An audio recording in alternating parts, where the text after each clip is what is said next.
Taylor Swift's songs are obsessed with romantic attraction, relationship trauma, and breakups. These are the lyrics of a love junkie that is addicted to the rise and fall of relationships. Love junkies seek these highs, but like all strong emotional experiences, they gradually fade away to normal. But normal is not good enough. We want more and more until the relationship is no longer worth the trouble.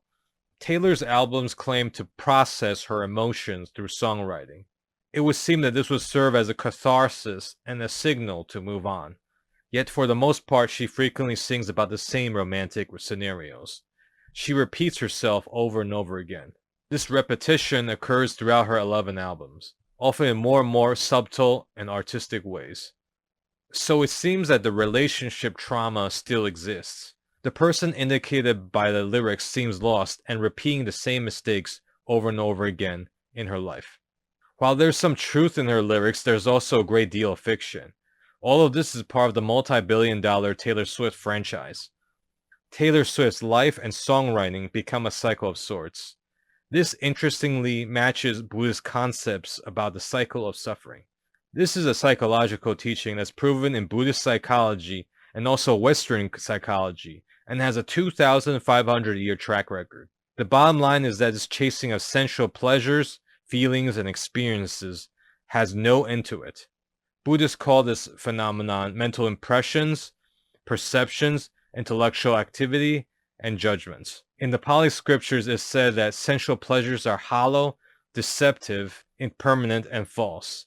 They are illusions and fool's errands. You can go out and try to possess the world and you'll never be satisfied.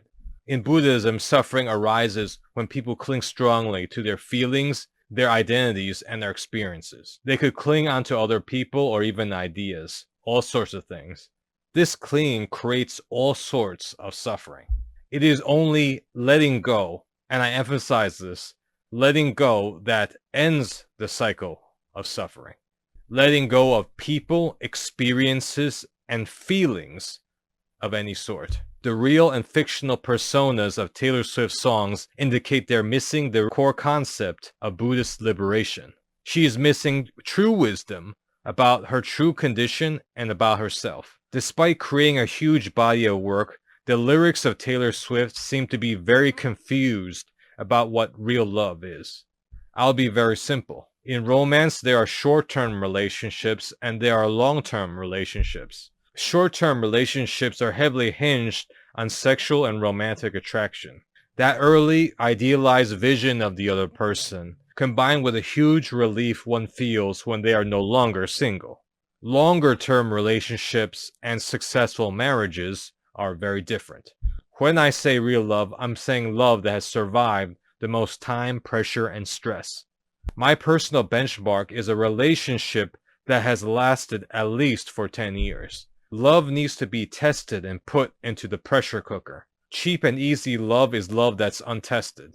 Short-term relationships are untested. Taylor's romantic partners are generally with her for less than a year.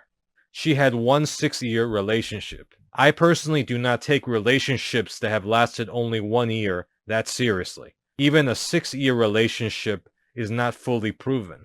Real love is endless hard work that's unglamorous and underappreciated for the most part. It involves work that's mostly too boring to even remember. But it creates a bond that endures, and ultimately a much more fulfilling and longer lasting sort of love. Thanks so much for watching. Please help out this channel by subscribing, liking, and ringing the notification bell. Check out the playlist. Comment below on what you think about Taylor and her music.